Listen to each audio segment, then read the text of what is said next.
Hi, this is Mike Madden, and Laddie Chapman. we're going on an adventure today. We've got our gear ready, our boots here, and a flashlight. And what are we going to see today, Laddie? Only one flashlight. I hope you'll share that with Yes, me, Mike. I will. Yeah. Yes. Oh, I think we're going to see some caves, but I'm not sure exactly what, except it's going to be underground. Cherney Maribel Caves can be found on the web if you want to check it out. We don't know what we're going to find for sure, but I'm hoping we don't get too muddy. And thanks for joining us today, and we'll see you later.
Here is the first Manitowoc County Park, and it was established in 1963. It was bought from property that was owned by Adolph Cherney. That's why it's referred to as Cherney Maribel Caves County Park. That was part of the deal. And 21 years later, our Wisconsin Speleological Society members, some of them, discovered the cave February 5th, 1984. And in 1990, on Halloween, some of these cavers broke into the largest room in the cave, which had bats. And that's the biggest single rock to come out of the cave. Now it looks real natural, and it was sitting on the edge up there, but then we decided we wanted to landscape that more flat, have a picnic area. And of course, this is like a construction site. It's work in progress. You know, it takes years of hard digging, a lot of work, tons of material have come out.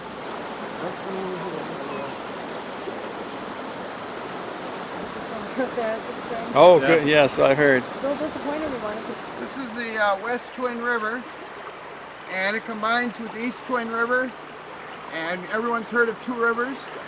That's where it goes. If you keep on going, it winds through Manitowoc County and ends up at Two Rivers. Where we're located here is northwestern Manitowoc County. We're about a mile or two from the city of Maribel. Maribel exit is the closest, and Denmark would be the next exit up. There used to be a spring house right here. And they had waterfall, bottling plant. You can see part of the wall up there.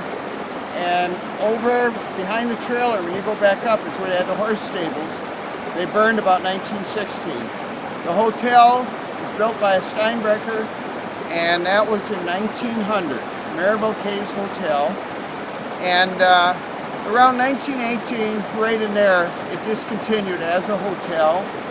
I do believe it went into the 20s, but it's questionable.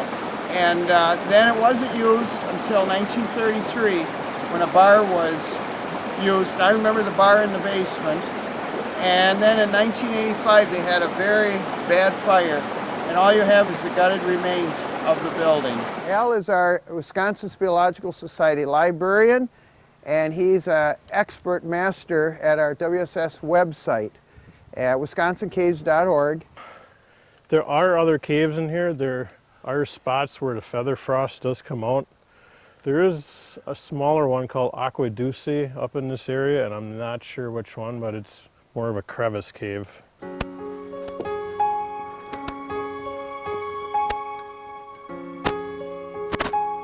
And there are some fossils on the rocks up there I could point out to him. Okay, that'd be good. Since he's up there anyway. But this is what you call a square tube cave, because it's real square like, where New Hope Cave is called a round tube cave because it was carved out by water slowly over time. Not a hard part getting down. Yeah. The Tourette syndrome.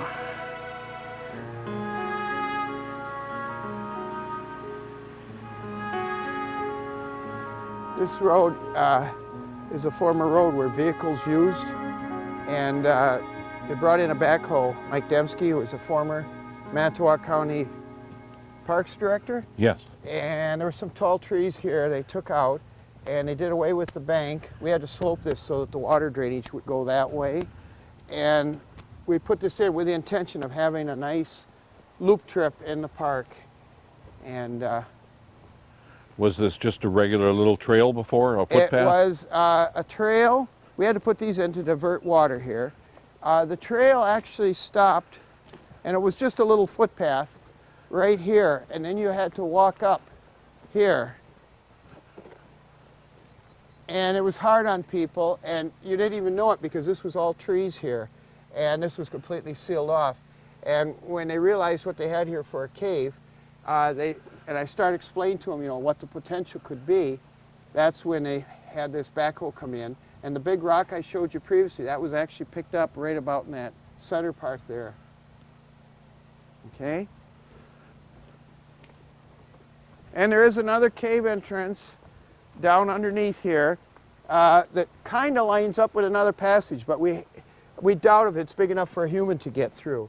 The main entrance is back under that talus pile. Handicapped accessible it could be with grants, yeah, but we have to worry about the DNR because they have little endangered snails. So right now we're not interested in that. We're using the side entrance. There might be an entrance here, so you have three already. You got the one that was the main one, the one we use, one here. We're pretty sure there's a sinkhole out in the field out here that we connects to it, and the spring cave. So potentially there's 5 entrances to this cave system. And it's called Maribel New Hope Cave. Today's a work day here, so that's why you see all the materials out, and these are benches. This is really interesting. These old benches came from the Manitowoc County Fairgrounds, and one of the guys here was able to bring them here. And this is very typical of the old show caves, those that are open to the public that you'd see out east, and you'd see benches like this. So it just made me smile when I see that.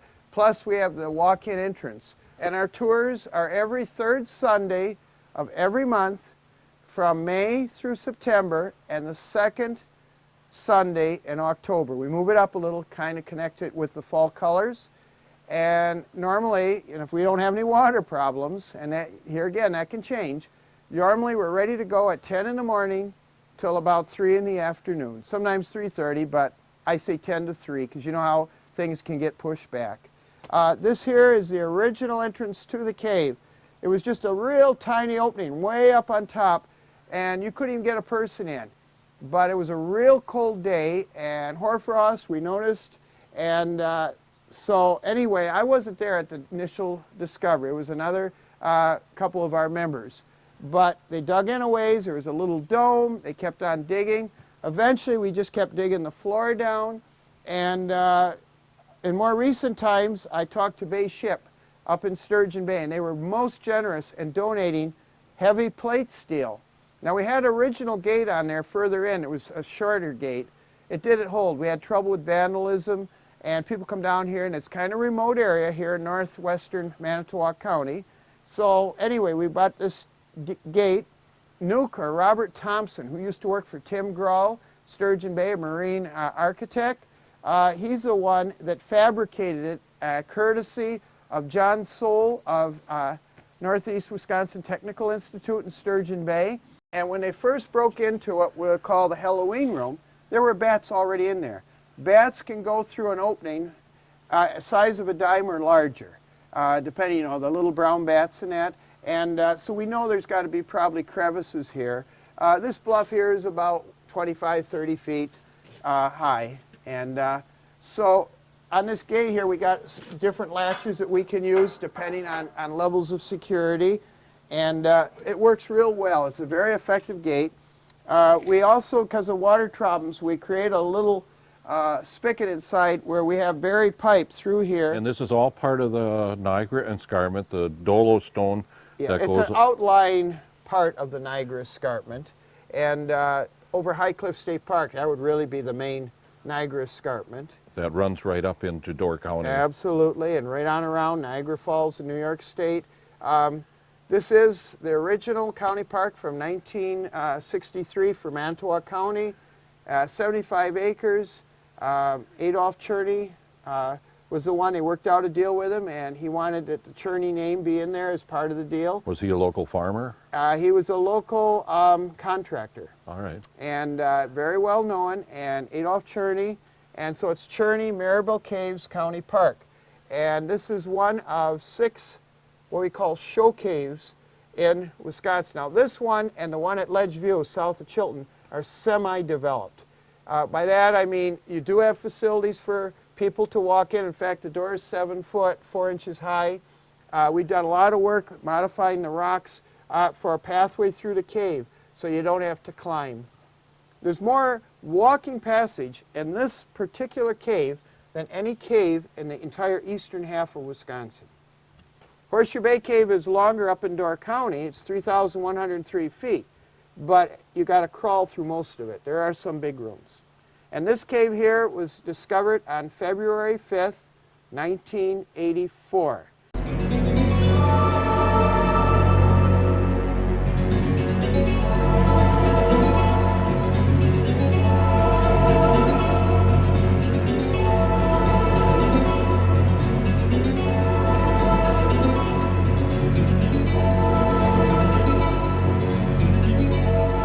Anyway, one of the nice features about this cave is, since it's not a mine, you never know what's around the next corner. I mean, tomorrow we could come in here and suddenly we find that there's a big opening behind here. We've been to the tallest mountain, Mount Everest, with fancy mountain climbing equipment. We've used expensive submarines, gone down 7 miles to the bottom of the Mariana Trench in Southeast Asia. Deepest point in the world underwater in the ocean, Pacific Ocean. We've had people go to the moon with fancy rockets. We've had 12 people on the moon. Well, there's areas in this cave that more people have been to the moon than have been visited by people right here in this cave. And to show you the mysteries, when we came through here, we thought this was basically going to be the Southeast Passage, because there's where we'd crawl along the ceiling. Well, guess what? As we dug the floor down, bingo, here is called the Hidden Passage. And this passage right behind you illustrates, and this is kind of like a dendritic passage. You can remember, like I mentioned before, like a tree laying on its side, and that's the main trunk. As you can see, it's big, 13 feet high. Here is a side branch like of a tree. And this passage here goes in, I would say, about 75 feet. Normally there's not water in it, but it is the spring of the year. It's May, and sometimes we do get some water. Now, you probably are wondering, what does this passage look like before it was filled in, or before it was dug out? If you look right here, we've got a smaller side passage. You can see the banding of the sand, and you can get a little idea what this looks like. And I know from a fact, we've had a probe go in 5 feet here, so we know it goes at least 5 feet. Now, the reason it's flat and smooth like that is for a soil profile where we actually scrape down so that you could see the banding of the layering. So if this is a vadose or a stream-formed cave, wash deposits would come in and form layers. And you could just see geologically the different layers of sand and how they've been deposited. Is this a tree root right That up there? is a tree root, correct. And in Africa, I know that some tree roots go down 40 feet or more just to get water. And believe it or not, there's a cave not shown to tourists, but the largest underground lake in the world, of all places in the country of South Africa, which is generally arid. So we worked in here for a while today, and eventually this is probably going to connect up with the West Passage. This would be a typical passage for kids to explore. But at this point, we just discovered a mysterious subterranean underground river. And right now, we're just so excited about that that has our priority. It's grabbed your attention. Oh, it's in the water. We couldn't miss it. What, Mike's got the lowest? Yeah, I got, I'm good. I don't mind getting wet. You can either. film as you're going along, you get an idea. Now, we're gonna let Brian and I'll let you go through. I'll tell you what, if you wanna walk first and film as you go, notice the subterranean river passage. This is a part of it, but not, it's a side branch. You wanna? No, you go ahead. And anyway, this was parts, there were rooms here that you could break into, like here on the right. And this is very unusual in Wisconsin cave to see a natural pillar, and that's it. And the little stalactites, see them up there on top? On this side, you can just see some of them. And they get much bigger and better in the back. We're going now into the west passage.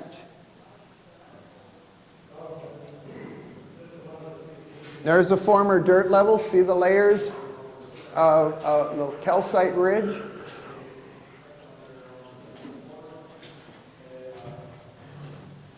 Now we're working with pumps, and you can go, so you don't have, I want you to have the full view. Just take your time and go through.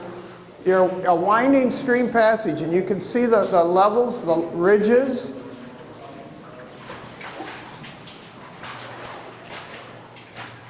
Very unusual to be in northeast Wisconsin and have a cave with this kind of walking passage.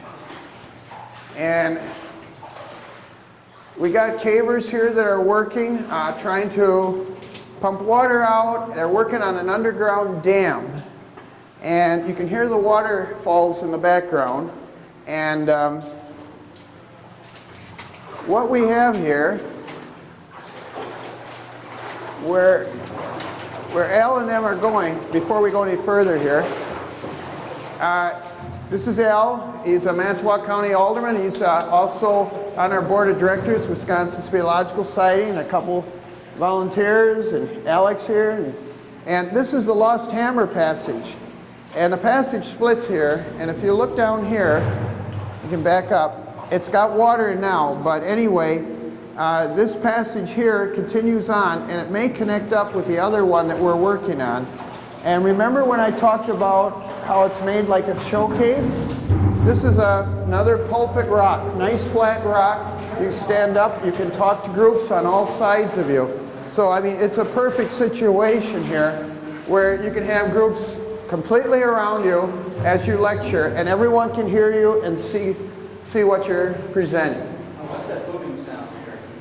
That is water sometimes hitting the ceiling, and it's also echoes because we got room back there. This way is The hoses you look at are sump pump hoses. Now here's a calcite ridge right above you, over here behind you, and that's where the former floor layer area is.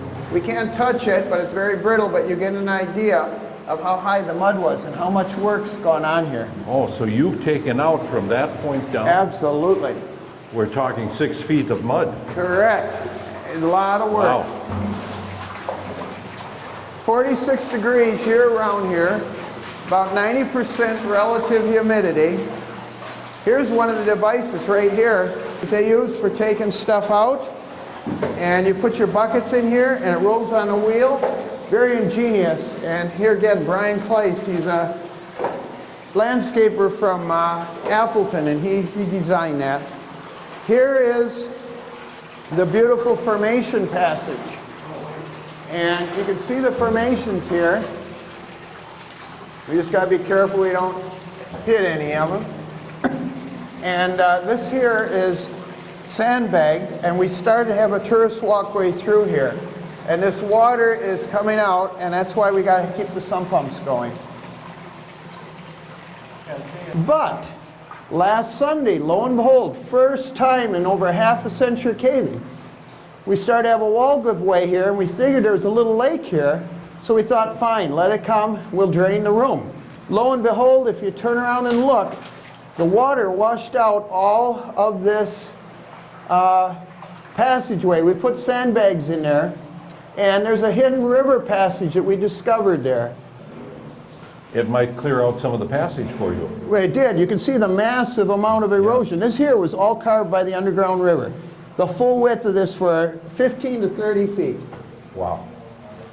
Now we'll go back and just watch the ceiling here. Straight ahead, we don't know. And to the right, where Mike Madden is, that's where it'll be the rest of the loop, a walking loop all the way around. And what a beautiful example of flowstone. That's like a fishtail. Correct, correct. And what is this fragile called here again, Gary? This is where we undermined it by removing the clay so we could have walking passage here.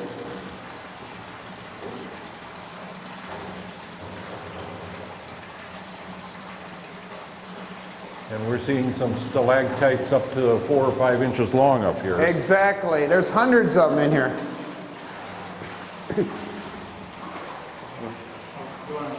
So anyway, here you can see, it's too bad, like I said, there's water here right now, but normally this is all nice, flat, and dry. And you walk along in the passageway here. The potential for this exists in a much greater passage, the first 370 feet in Horseshoe Bay Cave in Door County. If it were all dug out, it would be probably twice as wide as this.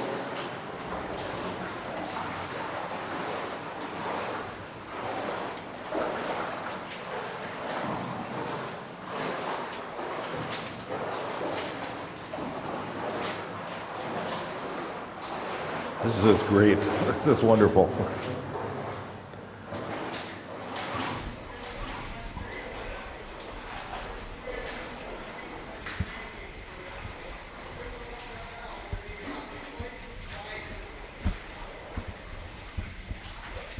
Cave is like a construction project where you got your power lines, you got your sump pump hoses.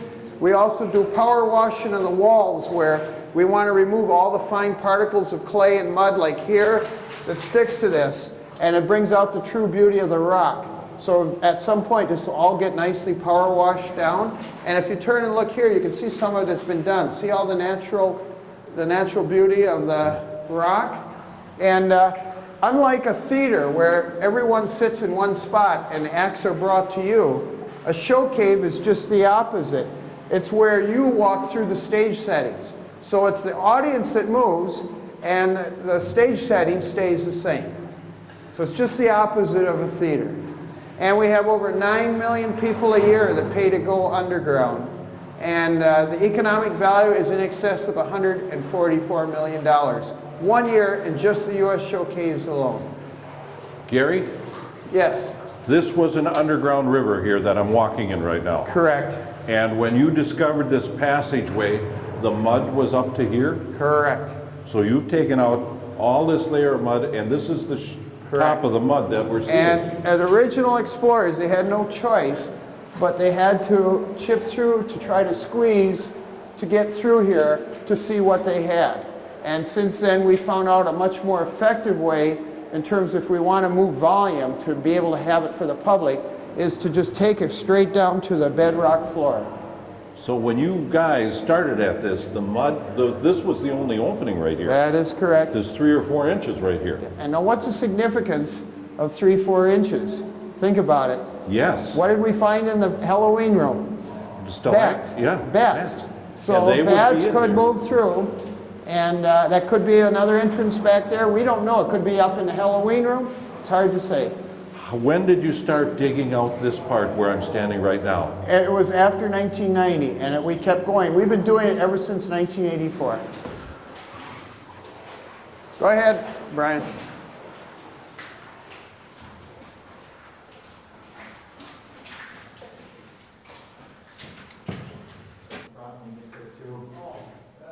Brian is quite the inventor. A lot of cavers invent unique tools to be able to excavate and remove sediment or do what is necessary in the development of a show cave. The little rooms that you see, the domes in here, when we were on our belly, we referred to this as rooms. And if you shine your light up here, you can see, and Mike, you might want to step back here and take a look at this too. This is a beautiful room. And I'm going to show you something else that's And really all that's neat. flowstone coming down. Correct. Now, this is unusual, what you're looking at, and I'm going to tell you why. We undermine this, but there was some air openings here, and you can see how the mud dripping and that, how it started calcite formed the inverted, almost like stalactite formations underneath here. That's drip cups, inverted from the underside.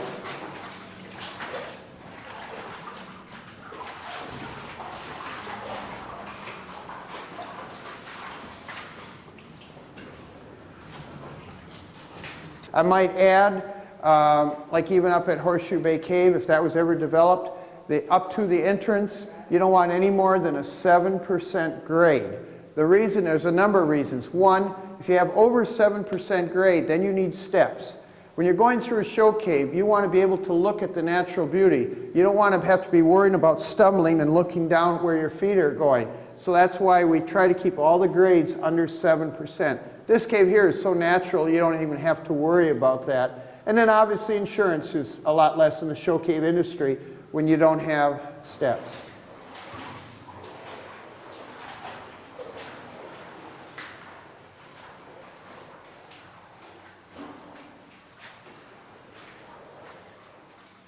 So flowstone is created with water highly enriched with calcite mineral. Yeah, being precipitated through the rock. And as it goes by, some of that precipitate stays there and that's flowing. Correct. And unlike a stalactite, it's more of a sheet that goes over the wall. And then we have also soda straws, which are stalactites that are hollow in the center, very brittle, easy to break. Like I say, this is just an unbelievable cave right here. This is the largest in Manitowoc County. Sheboygan County, Kewaunee County virtually have no caves. Brown County has some sea caves. And of course, Door County's got caves. So this is remarkable for this county. It's a shame that the water is up. The spring of the year, that's another thing I might point out. The best time of a year to go caving, believe it or not, is probably the fall. Summer is very good too, and winter, the first part of the winter is good, if you don't mind the surface deal. The worst time to go caving is the spring of the year. Now don't get me wrong, there's caves that are dry and it's perfect year round, and that's what's nice about this. Even for digging in caves, you could have 30 below zero outside. You come in, since it never is below 46 degrees, you don't come in here, you don't have to worry about frozen ground. You can dig and continue on. Great exercise. When you have this all power washed, this is like concrete. I mean, you look at this and you think, my gosh, this is just like nothing, you know? But the water in it's good because that's what formed it in the first place. Exactly, exactly. Well, just taking you through a tour of Maribel Caves. We survived. We didn't get too muddy or too wet. Yeah, as you might notice, it was a wet time. It is May 18th today, and we were told that fall tours are not nearly as damp. But it was exciting. We were walking through a foot of water at times and saw some things I've never seen before. Yeah, well, I've never been in there before, so it was all new to me too. So we're glad that you watched us, and we would like to suggest you keep watching Sevastopol Television. And come visit Cherney Maribel Caves. Yes, it's near Manitowoc. The easiest way to get here would be take Highway 43 from Green Bay south, and there's a sign near Manitowoc that says Maribel Caves, and it's just off the highway, a very short jaunt over the hill.